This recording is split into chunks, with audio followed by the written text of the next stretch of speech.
Bismillahirrahmanirrahim. Now we have completed the introduction of the bacterial cell, and also we have completed the cell wall of the bacteria and cytoplasmic membrane, cytoplasmic contents, and now capsule and slime layer of the bacteria.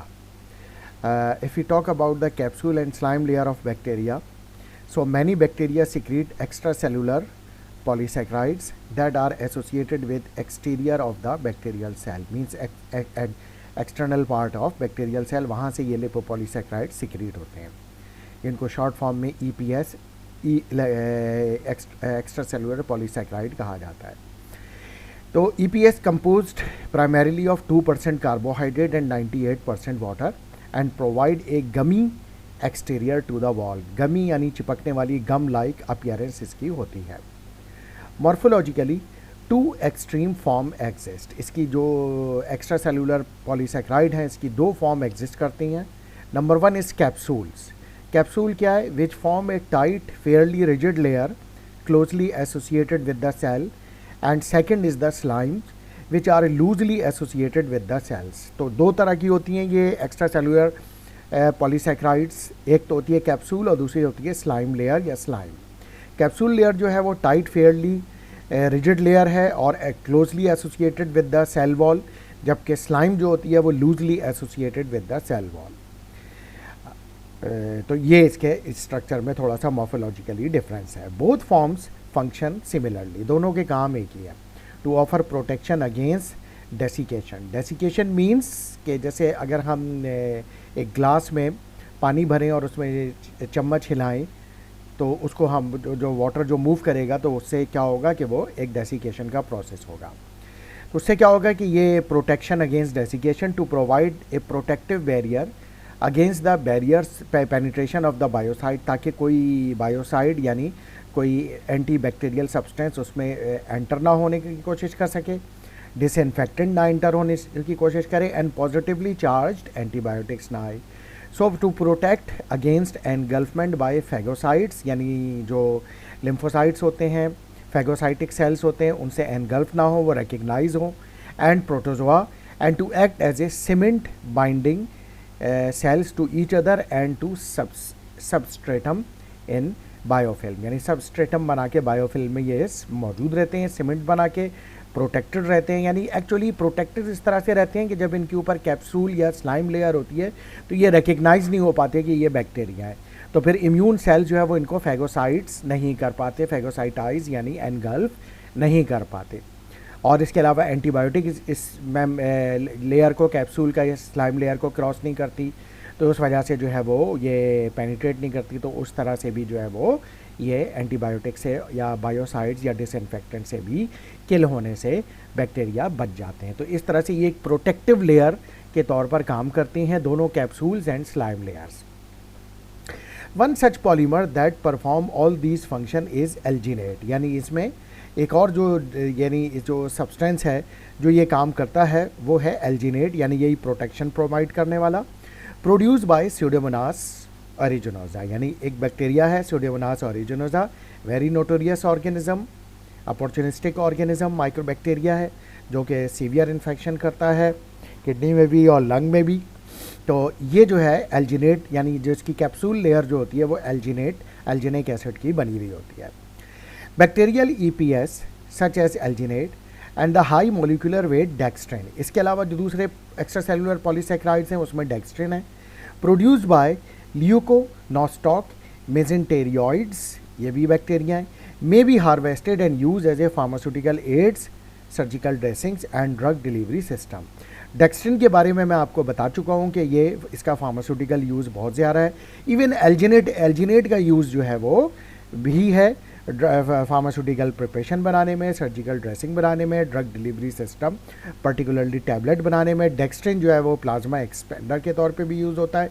और iron dextrin preparation iron के साथ बनाई जाती हैं जो कि parental preparation होती हैं आयरन की, और उन लोगों को दी जाती हैं जिनको जो है वो बेसिकली जो है वो आयरन डेफिशिएंसी एनीमिया हो. नाउ स्लाइम लेयर और S layer. Many bacteria produces a cell surface layer composed of two-dimensional paracrystalline array. तो ये जो है basically paracrystalline array of proteins term S layer. तो ये जो है वो एस लेयर जो है, ये एक और भी पैराक्रिस्टलाइन एरे प्रोटीन लेयर होती है। बहुत सारे सेल सरफेस जो होते हैं उन पर ये बैक्टीरिया की प्रोडक्शन, यानी ये बहुत सारे बैक्टीरियल सेल ये प्रोड्यूस करते हैं, जो कि पैराक्रिस्टलाइन एरे होती है, जिसको एस लेयर कहा जाता है। दीज शो वेरियस सिमेट्रीज, यानी बहुत सारे शेप्स में होती है, and can associated with a variety of cell wall structure. मुख्तलिफ सेल वॉल स्ट्रक्चर में मुख्तलिफ तरीके से ये एसोसिएटेड होती है। Although their true function is currently unknown, exact function तो नहीं मालूम, but it is likely that they will act to a certain extent as an external permeability barrier, यानी वही काम करते हैं जो कि स्लाइम लेयर और कैप्सूल लेयर करती है, यानी परमिएबिलिटी बैरियर, यानी protection of the cell wall and protection of the bacterial cell from the biocides, disinfectants, antibiotics and from the desiccation process। तो इस तरह से जो है वो, ताकि जो है वो बैक्टीरिया जो है वो सर्वाइव कर सके। Now biofilms. बायोफिल्म पर हम पहले भी बात कर चुके हैं in previous chapter. Any surface whether it is animate और इनएनिमेट, यानी जानदार हो या गैर जानदार हो, is of considerable importance as microbial habitat owing to absorption of the nutrient। यानी उस सतह पर, उस सरफेस पर, चाहे एनिमेट हो इनएनिमेट हो, उस वहाँ पर माइक्रोबायल हैबिटेट, यानी वहाँ पे माइक्रोबायल कॉलोनी बन सकती है based upon absorption of nutrients की अवेलेबिलिटी की बेस पे। As such, a nutrient-rich microenvironment is produced in a nutrient-poor macroenvironment whenever a surface liquid interface exist. ख़ास तौर से न्यूट्रिएंट रिच एनवायरनमेंट बन जाता है अगर सरफेस ऐसी हो जिसमें लिक्विड सरफेस जो हो वो उसमें लिक्विड इंटरफेस भी मौजूद हो, यानी पानी भी मौजूद हो। Consequently microbial numbers and activity are usually much greater on a surface than in suspension. और जो इसी के नतीजे में जहाँ पे लिक्विड होता है तो वहाँ पर माइक्रोबायल एक्टिविटी बढ़ जाती है, माइक्रोबायल नंबर बढ़ जाते हैं, उनकी क्वांटिटी और ग्रोथ बढ़ जाती है। लाइक फॉर एग्जांपल सस्पेंशन जिसमें लिक्विड मौजूद होता है। Hence in many natural, medical and industrial settings, बहुत सारी नेचुरल, मेडिकल और इंडस्ट्रियल सेटिंग में bacteria attach to surfaces and form multi layered communities called biofilms. तो बैक्टीरिया जो होता है इंडस्ट्रियल सेटिंग में, मेडिकल सेटिंग में, या लाइक हॉस्पिटल्स में, फार्मास्यूटिकल इंडस्ट्रीज़ में, वो बैक्टीरिया अटैच हो जाता है और उसको अगर वहाँ पे पानी मिल जाता है तो वो multi layer communities and colonies बना लेता है, और वो जो उनकी लेयर बन जाती है उसको हम बायोफिल्म भी कहते हैं। These commonly contain more than one species of bacteria. और ऐसा भी हो सकता है कि इस बायोफिल्म में कोई एक स्पीशी बैक्टीरिया की ना हो, बल्कि एक से ज़्यादा डिफरेंट टाइप की स्पीशीज़ मौजूद हों, which cooperatively exist together as a functional and dynamic consortium. यानी दोनों अपने मफादात के लिए फंक्शनल और डायनेमिक बेनिफिट के लिए वहाँ पर मौजूद होंगे। Biofilm formation usually begin with pioneer cells, यानी एक कोई सेल होगा जो स्टार्ट करेगा attaching to the surface either through the use of specific adhesin such as fimbriae, यानी फेम्ब्रियाई के में से जो एडेसन होते हैं उससे वहाँ पे एडहेयर होके यानी चिपक कर, और non specifically by extra cellular polysaccharide जिसमें कैप्सूल या स्लाइम लेयर होती है, उसके ज़रिए वो यहाँ पे एडहेयर हो जाता है और वो एक बैक्टीरिया अटैच हुआ और उसके बाद फिर उससे जो है वो डिवीज़न शुरू हुई, क्योंकि वहाँ पे एनवायरनमेंट न्यूट्रिएंट रिच था और लिक्विड भी मौजूद था, जिससे उसकी ग्रोथ बहुत फास्ट हो गई और उन्हें वहाँ पर बायोफिल्म बना ली उस सरफेस पे। Once established these cells grow and divide to produce microcolonies, यानी एक सेल जब वहाँ पे अटैच हुआ तो फिर उसने ग्रो किया और डिवाइड किया और प्रोड्यूस की micro colonies, which with time eventually coalesce, और वो बाद में जो है वो कॉलोनीज़ जुड़ती चली गई to produce a layer, complete layer of bacteria, जिसको हम बायोफिल्म कहते हैं। Now next slide. Biofilm have a number of significant implication in medicine and industry. इसकी बायोफिल्म की बहुत ज़्यादा सिग्निफिकेंट इम्प्लीकेशन है मेडिकल में भी और फार्मास्यूटिकल इंडस्ट्री में भी। In the human body the resident cells within the biofilm are not exposed to attack by the immune system. तो एक तो ये बायोफिल्म बना के जब प्रोटेक्टेड रहते हैं तो इम्यून सिस्टम से अटैक नहीं होते और किल नहीं होते। And in some instances can exacerbate the inflammatory response, यानी इन्फ्लेमेशन बॉडी में ये बढ़ाने का रीज़न भी बन रहे होते हैं। इसके अलावा an example of this type is shown by the growth of P aeruginosa यानी Pseudomonas aeruginosa as an alginate enclosed biofilm, जिसमें हमने बात की कि एल्जिनेट की लेयर होती है आउटर सरफेस पे, उसकी बायोफिल्म बन जाती है। कहाँ पर? In the lungs. किन पेशेंट में? In the patients of cystic fibrosis patients. और फिर उन पेशेंट्स में ये शदीद किस्म का इन्फेक्शन कॉज करते हैं, सीवियर चेस्ट कंजेशन होती है, बहुत ज़्यादा स्प्यूटम बनता है, और आम तौर पे यह बच्चों को होता है सिस्टिक फाइब्रोसिस, और उसको पेशेंट को फिर इनहेल और एक्सेल करने में यानी सांस लेने में बहुत ज़्यादा प्रॉब्लम होती है, यानी डिस्निया, डिफ़िकल्टी इन ब्रीदिंग होती है, और पेशेंट जो है वो अक्सर और बेशतर उसको एज़मा का अटैक भी इस वजह से होता है। सिस्टिक फाइब्रोसिस के बारे में बताता जाऊं कि ये एक जो है डिज़ीज़ ऐसी है कि जो कि जेनेटिक डिसऑर्डर से होती है, यानी अगर पेरेंट्स में इसका जीन मौजूद है तो ये चिल्ड्रन में ट्रांसफ़र हो सकता है, और इस वजह से सिस्टिक फाइब्रोसिस होता है। तो इसलिए इसको चेक कर लेना ज़रूरी है कि सिस्टिक फाइब्रोसिस जो है वो का अगर वो जीन मौजूद है तो फिर parents should think about it that whether they should have children और दे शुड नॉट हैव। तो इसके बारे में थोड़ा सा देख लेना चाहिए, क्योंकि ये जीन के ज़रिए ट्रांसफ़र होता है। इसकी डिटेल सिस्टिक फाइब्रोसिस की ये है कि इसमें लाइपेज एंजाइम बॉडी में नहीं बनता, जिसकी वजह से जो लिपिड जो होता है वो बहुत ज़्यादा डिपॉजिट होता है। तो जो लंग कैविटीज़ होती हैं, रेस्पिरेटरी ब्रोंकियल कैविटीज़ जो लाइनिंग्स है, वहाँ पर जो स्प्यूटम बनता है, उसमें लंग्स में जो स्प्यूटम बनता है, सिक्रीशंस होती हैं, उसमें लिपिड बहुत ज़्यादा क्वांटिटी में आ जाता है, जिसकी वजह से स्प्यूटम बहुत ज़्यादा थिक हो जाता है और वो रेस्पिरेटरी पैसेज को ब्लॉक करने लगता है, जिसकी वजह से सांस लेने में तकलीफ़ होती है। और क्योंकि वो थिक विस्कस मास बन जाता है स्प्यूटम, तो वो आसानी से सीलिएटेड मूवमेंट के ज़रिए एक्सहेल भी यानी लंग से रिमूव भी नहीं होता। तो ये होता है। तो फिर इसके लिए ये कि लाइपेज एंजाइम जो है वो फूड में मिला के दिए जाते हैं ऐसे बच्चों को जिनको सिस्टिक फाइब्रोसिस का प्रॉब्लम हो। एनीवे, ये सिस्टिक फाइब्रोसिस के बारे में थोड़ा सा मैंने आपको बता दिया। बैक्टीरियल बायोफिल्म्स की अगर बात करें तो bacterial biofilms are also profoundly less susceptible to anti microbial agent than their free living planktonic counter parts. इसके बरक्स अगर हम देखें कि जिनके बैक्टीरिया के ऊपर बायोफिल्म नहीं होती तो वो आसानी से एंटी माइक्रोबायल एजेंट से किल हो जाते हैं, जबकि जिनके ऊपर बायोफिल्म होती है तो वो आसानी से एंटी माइक्रोबायल एजेंट से किल नहीं होते, जैसा कि हमने प्लैंक्टोनिक काउंटर पार्ट में देखा है। प्लैंक्टोनिक काउंटर पार्ट जिसमें वो फ्री सस्पेंडेड सेल्स होते हैं, तो एंटी माइक्रोबायल से वो आसानी से किल हो जाते हैं। लेकिन अगर वो बायोफिल्म बना के एक जगह डिपॉजिट हो गए और उसके ऊपर कोई स्लाइम लेयर या एस लेयर या कैप्सूल बन गया तो फिर वो आसानी से एंटी माइक्रोबायल एजेंट से वो किल नहीं होते।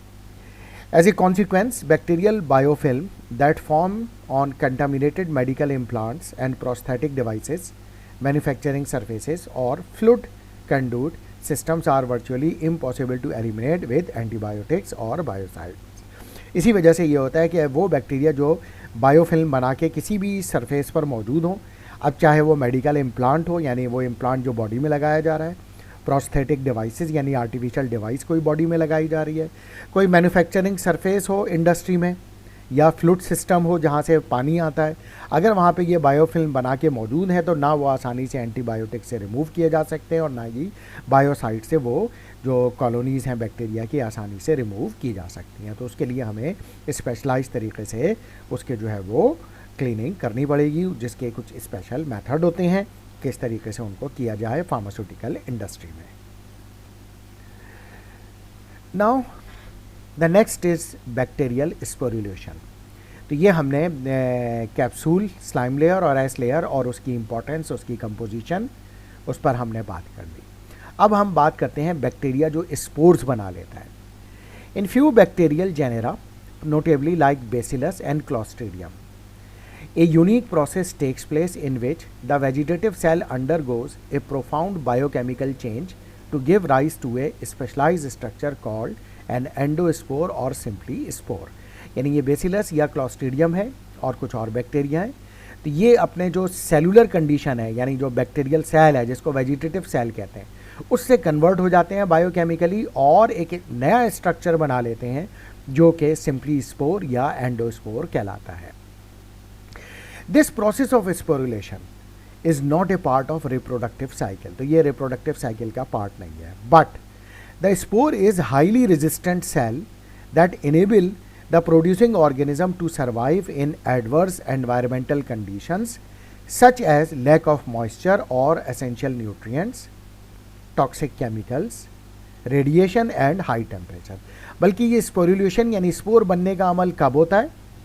ये जब होता है कि जब बैक्टीरिया को लगता है कि जो उसका एनवायरनमेंट है वो एडवर्स है यानी हार्मफुल है उसके लिए और वो उसमें सर्वाइव नहीं कर सकता। लाइक फॉर एग्जांपल वो एनवायरनमेंट क्या हो सकता है कि उसको मॉइस्चर नहीं मिल रहा ग्रोथ के लिए, एसेंशियल न्यूट्रिएंट नहीं मिल रहे, उसके सराउंडिंग में टॉक्सिक केमिकल्स हैं, एंटीबायोटिक्स हैं, बायोसाइड्स हैं, डिसइंफेक्टेंट्स हैं जो उसको किल कर सकते हैं, उसके सराउंडिंग में ऐसी रेडिएशन है like gamma radiation, UV radiation जो उसको किल कर सकती हैं, या बहुत हाई टेम्परेचर है जिस पे वो बैक्टीरिया किल हो सकता है। तो फिर वो क्या करते हैं बैक्टीरिया कि अपने वेजिटेटिव सेल को कन्वर्ट कर लेते हैं स्पोर फॉर्म में ताकि वो इस एनवायरनमेंट में अपने आप को बचा सकें, और ये हाईली रेजिस्टेंट सेल होते हैं और जो कि इन सच एडवर्स एनवायरनमेंट में फिर सर्वाइव कर जाते हैं। So because of their extreme resistance to radiation, अब क्योंकि ये रेडिएशन से भी रेजिस्टेंस है, इथाइलिन ऑक्साइड यानी गैस स्टेरिलाइजेशन से भी एंड हीट से भी, so all sterilisation processes for pharmaceutical products have been designed to destroy the bacterial spores. कोशिश की जाती है कि इन तमाम प्रोसेस को इस तरह से डिज़ाइन किया जाए कि वो बैक्टीरियल स्पोर्स को भी किल करे। Removal of the environmental stress may lead to germination of the spore back to the vegetative cell form. अब ये भी एक बहुत इंपॉर्टेंट पार्ट है कि हमने ये बात की कि जब बैक्टीरिया को अंदाज़ा हुआ कि उसका एनवायरनमेंट उसकी सर्वाइवल के लिए फेवरेबल नहीं है, like lack of moisture, lack of essential nutrients, availability of toxical chemicals, radiation है या हाई टेम्परेचर है, तो वो स्पोर बना के अपने आप को रेजिस्टेंट कर लेगा और सर्वाइव कर जाएगा। लेकिन जैसे ही ये एनवायरमेंटल स्ट्रेस ख़त्म होंगे, यानी जैसे मॉइस्चर दोबारा आ गया, न्यूट्रिएंट्स की अवेलेबिलिटी हो गई, टॉक्सिक केमिकल उसके एनवायरनमेंट से रिमूव हो गया, रेडिएशन भी नहीं है और हाई टेम्परेचर भी नहीं है, तो उस सूरत में ये बैक्टीरिया वापस रीजर्मिनेट हो जाएगा, स्पोर जो है वो वापस वेजिटेटिव सेल फॉर्म यानी अपने बैक्टीरियल फॉर्म में वापस आ जाएगा और फिर दोबारा उसी तरीके से, अब क्योंकि एनवायरमेंटल उसकी जो सिचुएशन है वो फेवरेबल है उसकी ग्रोथ के लिए, तो वो दोबारा ग्रो करना शुरू कर देगा। नाउ स्पोरुलेशन की अगर हम देखें तो ये इस तरीके से जो है ये पूरा प्रोसेस चल रहा होता है। ये वेजिटेटिव सेल है यानी बैक्टीरिया है, जब फेवरेबल सिचुएशन नहीं हुई तो स्पोरुलेशन हुई यानी स्पोर बने और ये बैक्टीरिया स्पोर बना के एंडोस्पोर बना के कन्वर्ट हो गया, और जब कंडीशन जो है एनवायरमेंटल स्ट्रेस ख़त्म हुआ, कंडीशन उसके लिए दोबारा फेवरेबल हो गई बैक्टीरियल ग्रोथ के लिए, तो फिर ये एंडोस्पोर जर्मिनेट करके दोबारा बैक्टीरियल सेल में कन्वर्ट हो गया और इस तरह से फिर ये बैक्टीरियल सेल की ग्रोथ कंटिन्यू रहेगी। नाउ एंडोस्पोर स्ट्रक्चर, अब हम बात करते हैं कि ये जो एंडोस्पोर है आखिर इसका स्ट्रक्चर किस तरह का है, यानी ये स्पोर में है क्या आखिर। एंडोस्पोर्स आर डिफरेंशिएटेड सेल्स, यानी ये डिफरेंट टाइप के सेल्स हैं that possess a grossly different structure, काफ़ी डिफरेंट स्ट्रक्चर होता है overall to that of parent vegetative cell in which they are form, यानी जिससे ये बन रहे हैं बैक्टीरियल सेल से, उसके मुकाबले में इनके जो एंडोस्पोर्स हैं या स्पोर जो हैं वो काफ़ी डिफरेंट स्ट्रक्चर के होते हैं। The structure of the spore is much more complex than that of the vegetative cell, तो काफ़ी कॉम्प्लेक्स स्ट्रक्चर है। That has many layers surrounding a central core, तो इसमें एक सेंट्रल कोर होता है और उसके सराउंडिंग में बहुत सारी लेयर्स होती हैं जो हम अभी फिगर 3.7 में देखेंगे। The outermost layer is called exosporium, जो आउटर लेयर जो है उसकी एक्सोस्पोरियम है, कंपोज्ड ऑफ प्रोटीन्स, प्रोटीन की बनी होती है। उसके बाद क्या है एक्सोस्पोरियम के बाद, within this are the spore coat, उसके बाद स्पोर कोट है, which are also proteinaceous but with a high cysteine content, तो ये भी प्रोटीन है और इसमें सिस्टीन प्रोटीन की क्वांटिटी ज़्यादा होती है। तो सबसे आउटर लेयर एक्सोस्पोरियम, उसके बाद फिर एक्सोस्पोरियम के बाद स्पोर कोट, एक्सोस्पोरियम भी प्रोटीन की बनी होती है, स्पोर कोट भी प्रोटीन का बना होता है जिसमें सिस्टीन की क्वांटिटी बहुत ज़्यादा है। फिर क्या है, द कॉर्टेक्स, अगला पार्ट है cortex, that consist of loosely cross link peptidoglycan. इसमें पेप्टाइडोग्लाइकेन होते हैं, यानी वही एन एसिटाइल ग्लूकोजामाइन और N acetyl muramic acids. Cortex के बाद क्या है, the central core, central core that contain the genome. ये जीनोम ज़रूरी है इसकी सर्वाइवल के लिए ताकि ये बाद में दोबारा भी ग्रो कर सके। तो ये है इसका स्ट्रक्चर। यहाँ पे हम देख सकते हैं, ये स्ट्रक्चर इसकी डायग्राम है। तो हम ये देख सकते हैं कि ये एक्सोस्पोरियम हो गया, एक्सोस्पोरियम के बाद ये स्पोर कोट हो गया, स्पोर कोट के बाद जो है फिर ये कॉर्टेक्स आ गया, कॉर्टेक्स के बाद ये स्पोर वॉल और ये सेंट्रल कोर। ये इसका स्ट्रक्चर मौजूद है बैक्टीरिया का, जो कि एक बैक्टीरियल स्पोर को हमें बता रहा है, जो कि हाईली रेजिस्टेंट है with different environmental stresses. Now characteristics of spore is the presence of dipicolinic acid, यानी इसमें क्या चीज़ है, dipicolinic acid, and high level of calcium ion with complex together, यानी डीपीकोलेनिक एसिड और कैल्शियम आयन आपस में टुगेदर जो जुड़े हुए होते हैं एक कॉम्प्लेक्स बना के। The core is also partially dehydrated होता है, पानी की कमी होती है, containing only 10 to 30% of the water content of the vegetative cell, यानी अगर वेजिटेटिव सेल से हम कंपेयर करें तो अगर उसमें 100% वाटर है तो इसमें सिर्फ उसके मुकाबले में 10 से 30% तक वाटर की क्वांटिटी होती है। Dehydration has been shown to increase resistance to both heat and chemicals. इसी डिहाइड्रेशन की वजह से दरअसल ये इसमें रेजिस्टेंस पैदा हो जाती है ताकि ये हीट और डिफरेंट केमिकल एजेंट्स जो कि डिसइंफेक्टेंट या बायोसाइड के तौर पे यूज़ किए जाते हैं उससे किल स्पोर्स आसानी से उस वजह से किल नहीं होते। In addition the pH of the core is about 1 unit lower than the cytoplasm of the vegetative cell.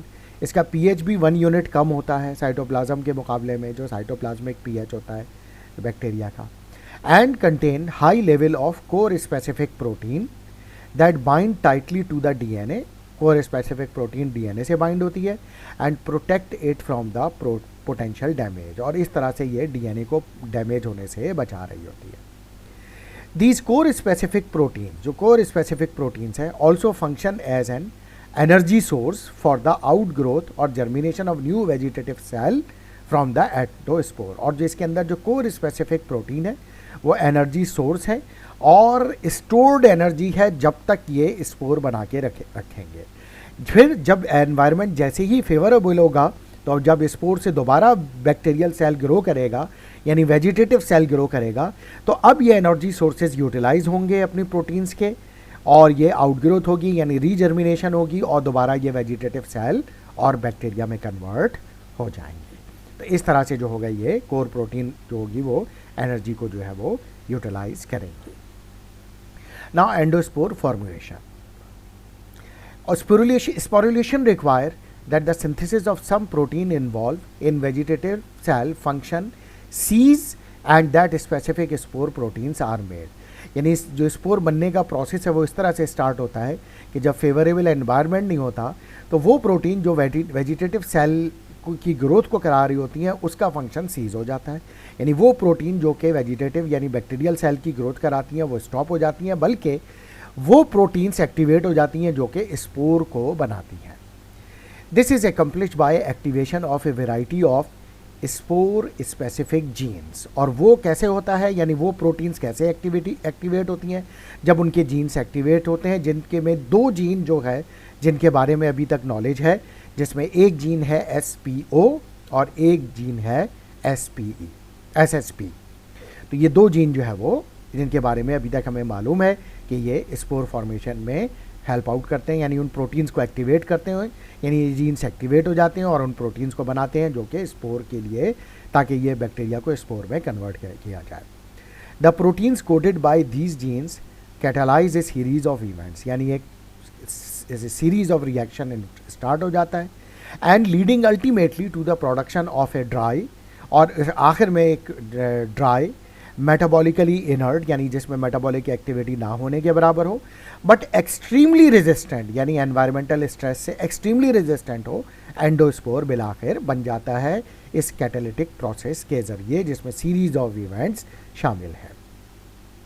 The whole process can take only a matter of hour, और तकरीबन चंद घंटों या 1 घंटे के अंदर ये प्रोसेस कंप्लीट हो जाता है, to complete under optimal condition, ताकि बैक्टीरिया को जो है वो ऐसे एडवर्स एनवायरनमेंट से में किल होने से बचाया जा सके।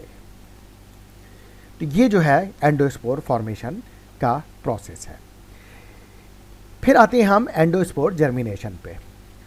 Although endospore can lie dormant for decades, यानी ये डिकेड्स यानी एक डिकेड होता है 10 साल के बराबर, यानी इतने अरसे तक ये डॉर्मेंट यानी स्लीपिंग कंडीशन में रह सकते हैं।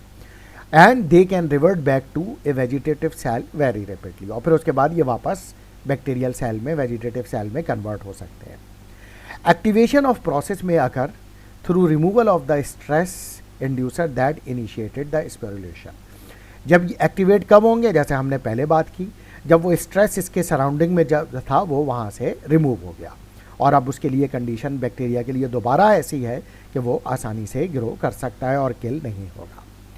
During germination loss of resistance properties occur along with a loss of calcium dipicolinic acid या डिपिकोलोनेट एंड कॉर्टेक्स कंपोनेंट, यानी लॉस हो जाएगा इस कॉम्प्लेक्स का, कैल्शियम डिपिकोलोनेट का और कॉर्टेक्स का, and degradation of core specific protein, core specific protein भी डिग्रेड हो जाएगी।